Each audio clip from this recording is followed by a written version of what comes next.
You walk into a room filled with light and laughter.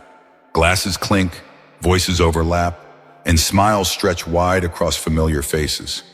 Yet within seconds, while everyone else seems carried by the current of noise, you feel as though you've stepped not into a celebration, but into a desert, dry, endless, and strangely suffocating. The chatter moves like sand blowing in the wind, swirling without form, and though you stand in the center of the crowd, an odd emptiness spreads through you, heavier than silence itself. Have you ever felt this? That sudden drop in energy the moment small talk begins, as if each word is stealing oxygen from the air. You try to listen, to play along, but beneath the surface of polite conversation, something within you whispers, "This isn't connection, this is noise." And then comes the question, why is it that the most intelligent men and women in history, philosophers who shaped civilizations, scientists who unlocked mysteries of the universe, writers who touched the soul of mankind, so often walked away from the crowd? Why did Marcus Aurelius, who ruled the largest empire of his time, write that true strength is found in solitude, not in the marketplace of gossip? Why did Seneca warn that the greatest poverty is not lack of gold, but the squandering of time and foolish company? It is not hatred of people. It is not arrogance. It is clarity. They did not despise humanity. They despised the masks humanity wears, the empty scripts we repeat, the endless distraction that drowns out the truth. To them, crowds were not gathering places of joy, but echo chambers of vanity. They preferred silence, not because they rejected connection, but because they craved the kind of connection that only truth can provide. That is why intelligent people so often appear distant, why they step back from parties, decline invitations, or vanish quietly into their own world. What looks like antisocial behavior is, in reality, an act of self-preservation. They see through what others accept without question, and once you see clearly, you cannot return to blindness. In this journey, we will walk through 10 hidden reasons why the intelligent retreat from the crowd. Not in a dry list, not as a lecture, but as a path of recognition. Each reason a mirror you may have glimpsed in your own life, each reason a thread connecting you to the wisdom of the Stoics and to the quiet strength of those who lived before us. Some of these reasons you may know instinctively, having felt them in your bones but never found the words to express. Others may catch you by surprise, naming a truth you've sensed but never dared to articulate. And as we unfold them one by one, you may discover that what you thought was weakness is actually strength, that what society calls loneliness is in fact the birthplace of clarity, and that what the world mocks as detachment may be the very thing that guards your soul from decay. If these words already stir something within you, if you've ever left a crowded room hungrier than when you entered, or found more life in an hour of silence than in a day of noise, then you belong here. Subscribe to True Stoic Way, because this is not just a channel, it is a fortress for the mind, a place where together we guard against the chaos outside and reclaim the peace that has always been ours. Reason 1, the emptiness of small talk. Picture this. You walk into a party, greeted with warm smiles and the familiar rhythm of polite words. A man extends his hand. "How are you?" Before you can answer fully, another voice chimes in. "Busy lately?" Someone else comments on the weather, the traffic, or last night's game. The words bounce from one person to another like a ball tossed endlessly back and forth, never landing anywhere meaningful. On the surface, it feels harmless, even friendly. But deep inside, something begins to tighten, as though each phrase is pulling you further away from what you came for. Connection. For the intelligent mind, this dance of small talk quickly reveals its true face. It is not connection, it is performance. Like a broken record stuck on repeat, the questions and answers follow the same predictable loop, creating the illusion of conversation while saying nothing at all. At first, it feels boring, like a melody that never changes. But boredom is not the deepest wound. Beneath it lies something sharper, the realization that time, the most precious currency of life, is being quietly stolen. Psychologists describe small talk as scripts. They are rehearsed lines, social codes designed to smooth interaction, not to uncover truth. And while most people accept these scripts without resistance, intelligent people notice the emptiness behind them. They see the pauses that reveal disinterest, the quick nods that signal impatience, the subtle shifts that show the other person isn't listening but waiting to speak again. Once you notice this, it becomes impossible to ignore. Every phrase, every exchange becomes a mirror, reflecting not connection, but distance. That is why small talk does not just bore the intelligent, it unsettles them. Because what they crave is not polite noise, but genuine exchange. They long for conversations that cut through the surface, conversations that reveal the hidden fears, the raw hopes, the values that shape a soul. And when instead, they find themselves trapped in endless loops of, "Nice weather, isn't it?" the disappointment cuts deeper than irritation. It feels like an assault on meaning itself. I once watched this unfold at a dinner party. The table buzzed with chatter about celebrity scandals and neighborhood gossip, and everyone seemed delighted, except one quiet man. He sat silently, eyes distant, until someone finally asked why he wasn't joining in. He smiled faintly and said, "I don't hate people, I just can't pretend these things matter." His words sliced through the air with more weight than an hour of chatter. In that moment, he revealed what so many intelligent people both feel but rarely say aloud, that silence is often more honest than empty words. The Stoics warned us about this long ago.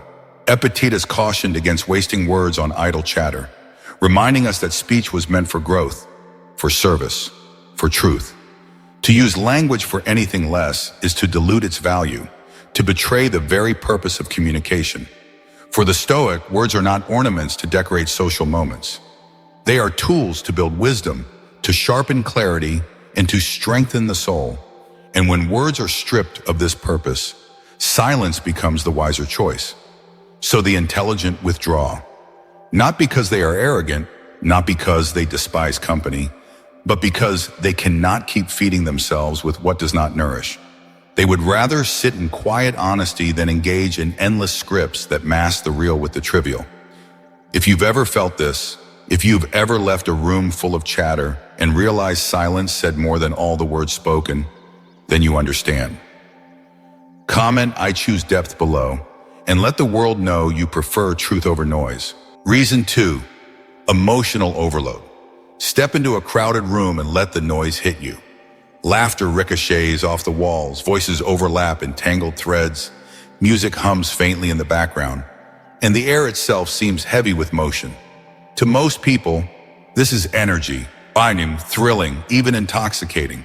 But for the intelligent mind, the experience feels less like standing in a celebration and more like standing under a waterfall.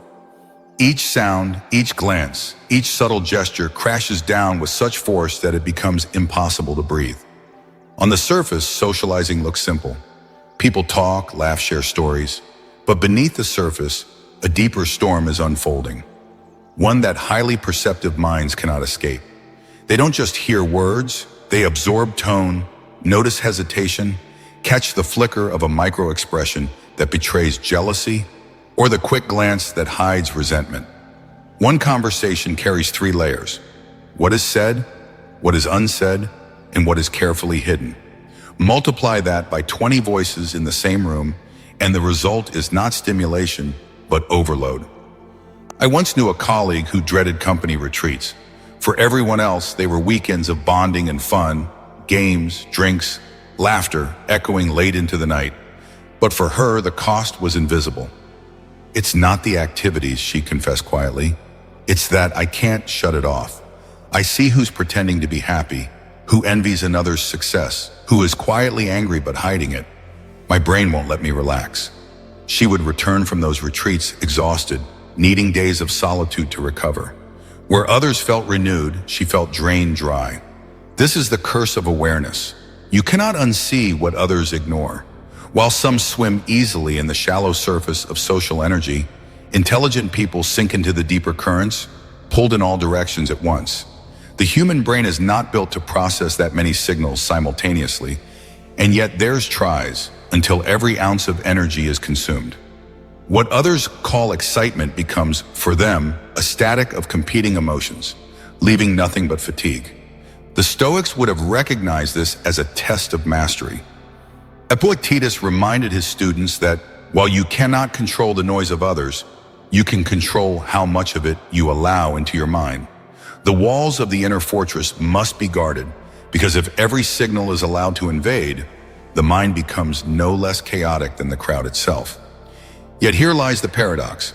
The more perceptive you are, the harder it becomes to filter. For the intelligent, awareness is not a switch you can simply turn off. It is a constant floodgate, and so they withdraw. Not because they despise others, but because self-preservation demands it. Solitude becomes their refuge, not a sign of weakness, but a sanctuary where the waterfall slows to a quiet stream, where their thoughts can finally breathe again.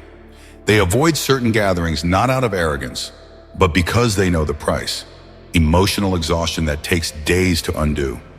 That is why peace becomes not luxury, but survival. Reason 3, time as currency. There was a man I once knew who rarely joined his friends for late-night drinks. At first they teased him, calling him aloof, even antisocial. But one evening, after another invitation to a noisy bar, he finally explained, "It's not that I don't like you," he said gently. "It's that 2 hours at a bar leaves me emptier, while 2 hours with a book changes how I think for the rest of the week." His words silenced the laughter around him, because deep down, everyone understood. He wasn't rejecting people, he was protecting his time. For most, a casual night of chatter feels harmless. 2 hours here, an evening there, it's just part of life. But for intelligent minds, every hour carries weight. Time is not something to be passed, it is something to be invested. And with every invitation, they make a quiet calculation. What will these hours return to me? Will I leave fuller, wiser, more connected? Or will I leave drained with nothing to carry forward? This instinct is more than preference, it is psychology. Intelligent people naturally think in terms of opportunity cost. They see not just what they are doing, but what they are giving up by doing it. To others, the exchange might seem small, but for someone who values the growth of the mind, the trade is sharp and unforgiving. Hours wasted on shallow distraction are not just lost. They are stolen from the books unwritten, the insights unformed, the peace never found. The Stoics warned us of this long ago. Seneca wrote with piercing clarity, "People guard their money more fiercely than their time. Yet time is the one thing it is right to be stingy with." Wealth can be regained, time cannot. To give away hours in empty company is, in his eyes, the greatest form of poverty. The intelligent feel this truth in their bones. They would rather be thought strange than squander what can never be replenished. So when they decline the dinner, the party, the endless small gatherings, it is not arrogance. It is discipline. It is the knowledge that every yes to noise is also a no to depth. They choose solitude, not because they dislike others, but because they treasure the rarest currency we own, the irreplaceable minutes of a life. If you've ever traded noise for a book and walked away feeling richer, you already live by the true Stoic way. Reason 4, hypocrisy and masks. Step into almost any workplace gathering and you'll see it unfold within minutes. A manager enters the room and suddenly the air shifts. Smiles grow wider, laughter grows louder, and compliments flow with unnatural ease. Someone praises a colleague's idea with exaggerated enthusiasm, only to mock it quietly once the person leaves. Another claps you on the back in public, offering encouragement, but later confides in someone else how much they resent your success. The surface glitters with warmth, but underneath, the ground is cracked with envy and pretense. For many, this is simply the cost of social life. It's just how people get along. Say the polite thing, keep the peace, wear the mask. But for the intelligent and observant mind, the duplicity is unbearable. They don't just hear the words, they sense the dissonance between what is spoken and what is truly meant. Every false smile, every hollow compliment, every whispered contradiction feels like a toxin released into the air, invisible but suffocating. Once you notice it, you cannot unsee it. Every interaction becomes shadowed by suspicion. What are they really thinking? What do they say when I'm not here?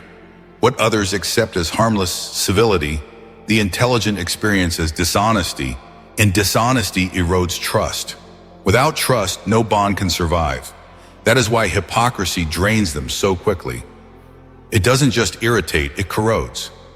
Marcus Aurelius, writing nearly 2,000 years ago, captured the antidote in a single sentence. Speak only the truth, act only with justice. To live otherwise, he warned, is to fracture the soul, and the intelligent feel this fracture more deeply than most. For them, pretending is a heavier burden than silence, and so they often choose silence instead. Better to withdraw than to drown in words that mean nothing. Better to stand alone in honesty than to suffocate in a room full of masks. And once you see the masks, you start craving the naked face of honesty. Reason 5. Solitude is nourishment. There is a vast difference between loneliness and solitude, though the world often confuses the two. Loneliness is emptiness. It is the ache of wanting company and finding none. Solitude, on the other hand, is fullness. It is the quiet space where the mind finally breathes, where thoughts arrange themselves into clarity, where the soul returns home. To the casual observer, a person sitting alone may look lonely, but for the intelligent, that same solitude is not a wound, it is nourishment. I once knew a professor who embodied this truth. Invitations constantly arrived on his desk. Dinners, faculty parties, neighborhood gatherings. Most he declined politely, and his colleagues often teased him for being aloof. Yet when asked why, he would simply smile and say, "An hour alone with my journal gives me more insight than a dozen conversations filled with noise." His words were not arrogance, they were clarity. He wasn't avoiding people, he was protecting the fertile ground where his ideas were born. In solitude, something remarkable happens. The noise of the crowd fades, and what once felt tangled begins to untangle. Questions you didn't know you carried rise to the surface. Stray thoughts connect into patterns. What seemed confusing yesterday becomes illuminated today. For the intelligent, solitude is not absence, it is the workshop of the mind.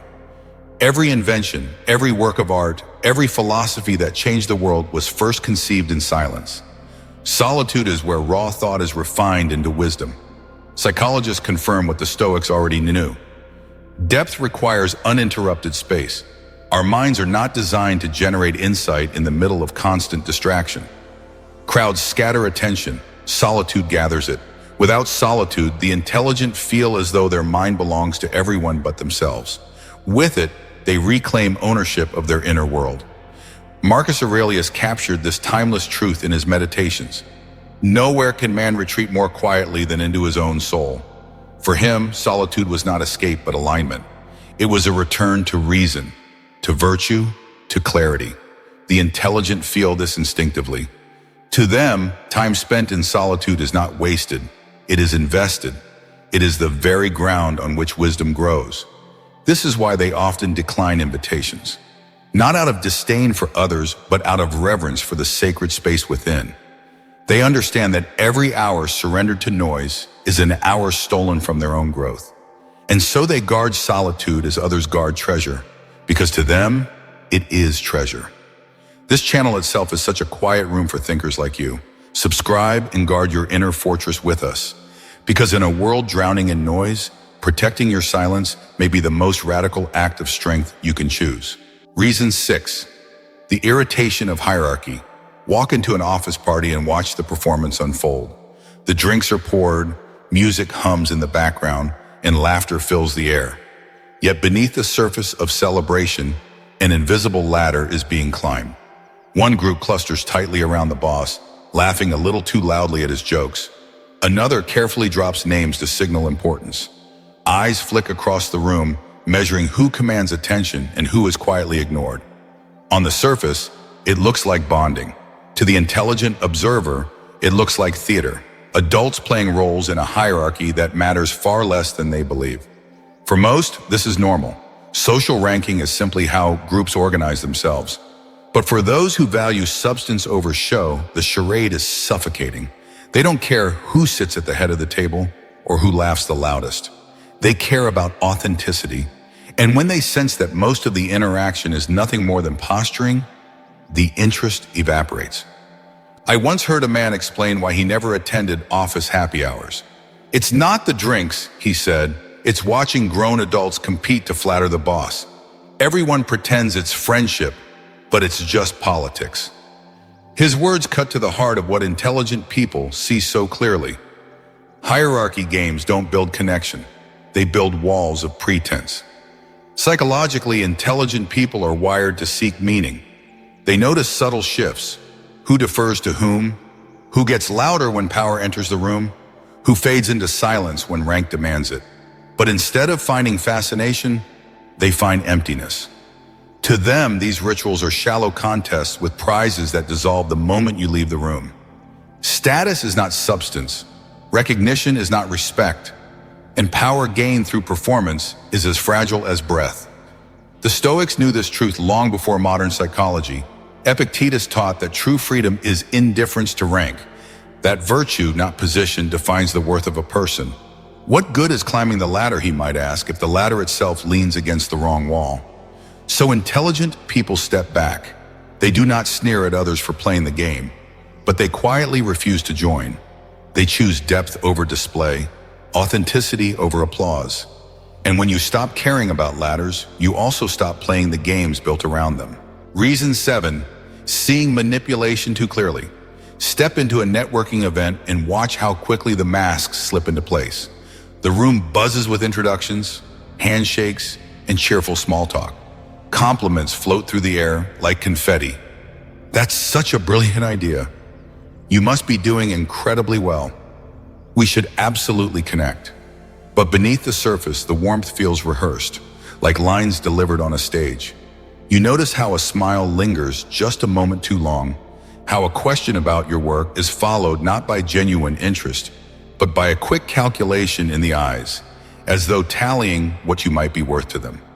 For most people, this passes unnoticed. The flattery feels good, the attention feels affirming, and the transaction hides itself beneath the illusion of friendship. But for the intelligent mind, the patterns are impossible to ignore. They connect dots too quickly, sense inconsistencies too clearly, and recognize the strategy behind the words. What others interpret as charisma, they see as manipulation. The compliment is bait. The interest is opportunistic. The conversation is less about connection and more about extraction. I once knew a woman who stopped attending such events altogether. At first, she valued the idea of building connections, but over time she began to see through the smiles. Every time someone asked what I did, she said, I could see them calculating what they might gain from me. It wasn't conversation, it was negotiation. The moment she saw the hidden strings, the entire play collapsed. What had once felt energizing became suffocating. She no longer enjoyed the illusion, because illusions lose their magic when you can see the wires holding them up. This is the hidden cost of awareness, alienation. To recognize manipulation is to free yourself from it, but it also means you cannot join in the game. You cannot pretend the smile is genuine once you've seen the calculation behind it. You cannot laugh at the performance once you've spotted the script. And so, while others enjoy the pleasant lies of social theater, the intelligent mind stands apart, unwilling and unable to suspend disbelief. The Stoics would not call this curse, but clarity. Epictetus taught that freedom comes from seeing things as they are, not as you wish them to be.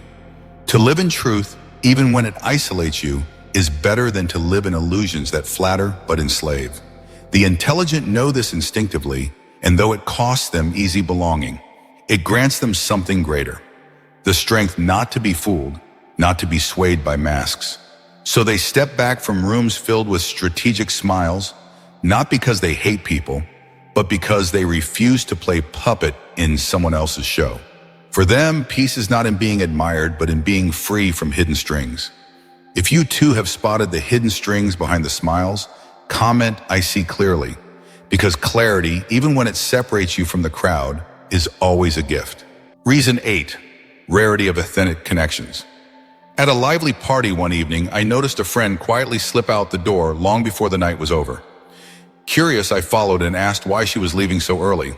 She paused, searching for the right words, then said softly, I don't mind listening to people's stories, but nobody really wants to be seen.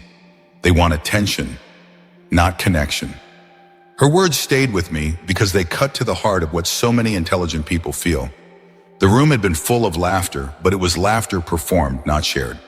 The conversations sparkled on the surface, but underneath they were hollow, designed to impress or distract, not to reveal. For the intelligent, this emptiness is not easily ignored. They crave something deeper, conversations where values are shared, where fears are admitted, where silence itself can feel comfortable because it is honest. But such moments are rare. Most socializing is built on performance, and the hunger for real connection often leaves them lonelier in a crowded room than in solitude. The paradox is sharp, surrounded by people, yet starved of intimacy. Psychologically, this longing is not weakness, but wiring. Intelligent minds are drawn toward meaning.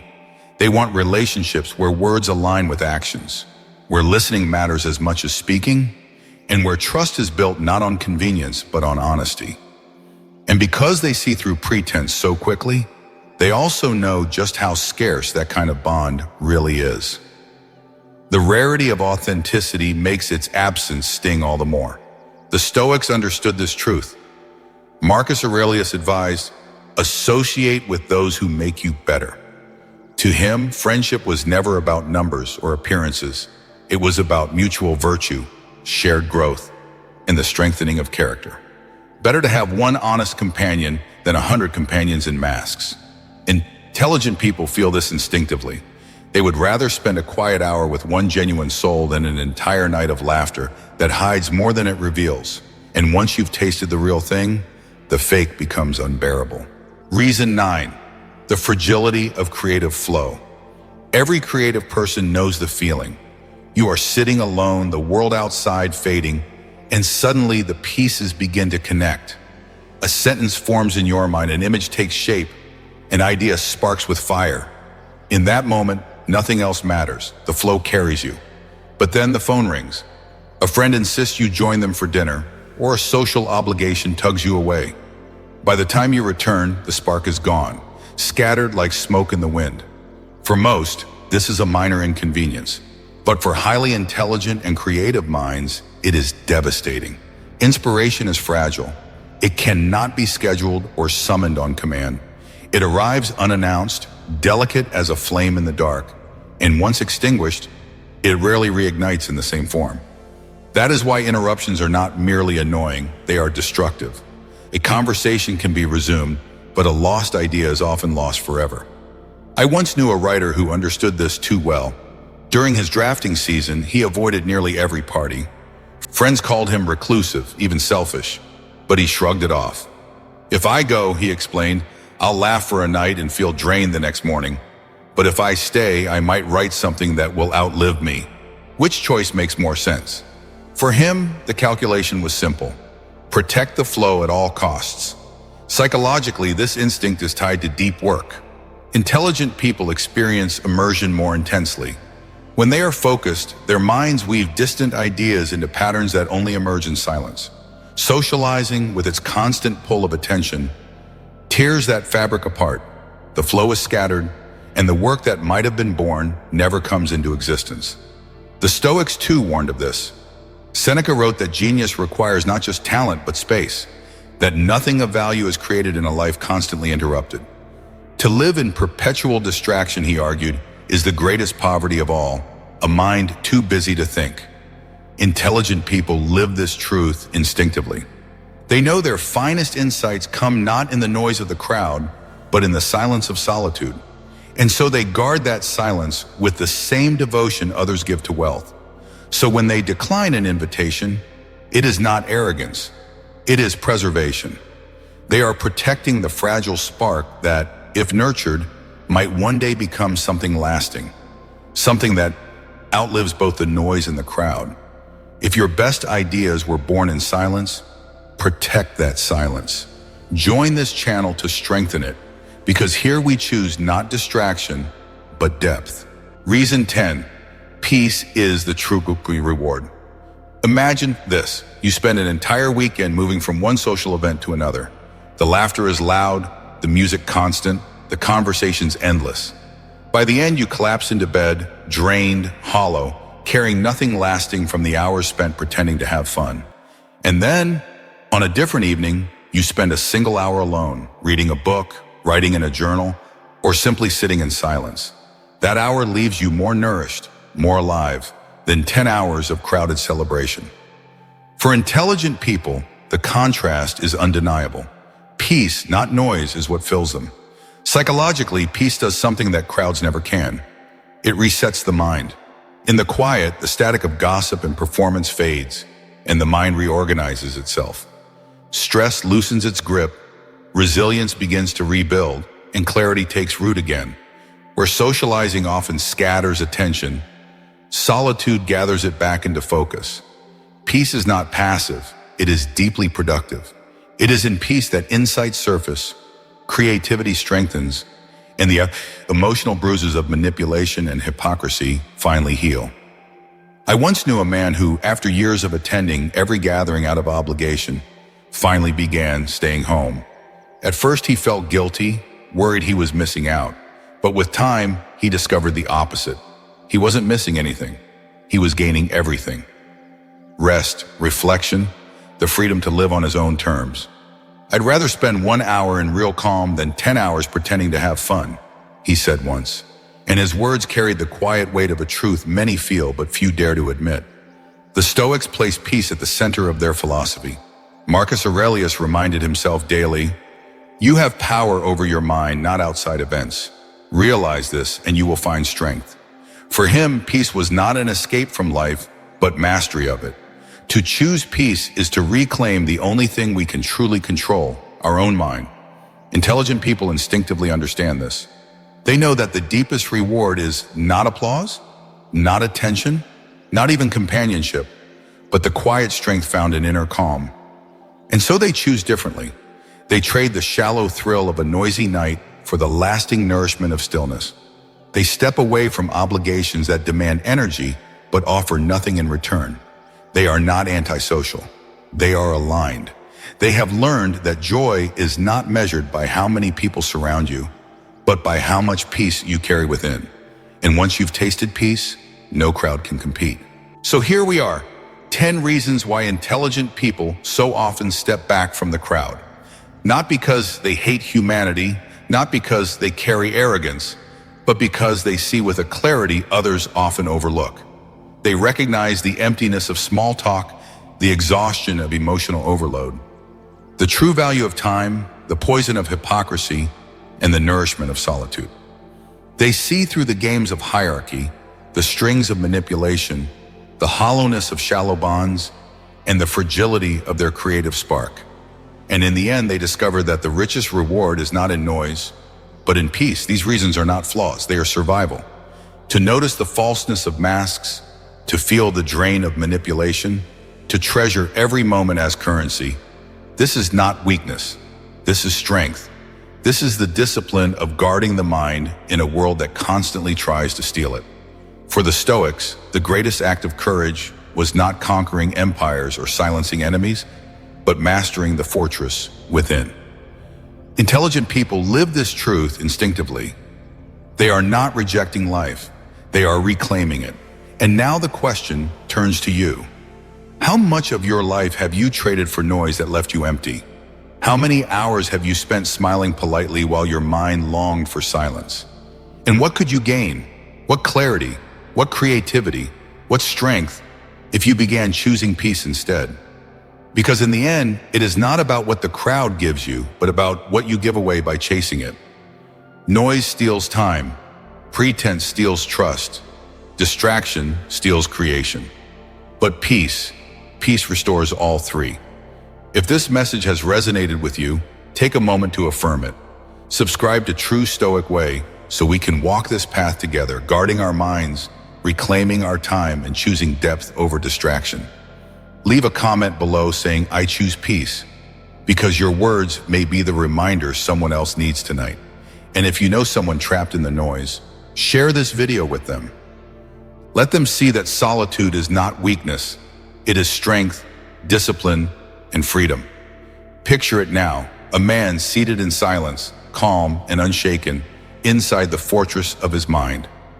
Outside, the storm rages. Voices shout, winds howl, the crowd demands his attention. But within those walls, there is stillness. There is clarity. There is peace. This is the image the Stoics left us, and it is the choice that remains open to us all. Choose it, and you will never be empty again.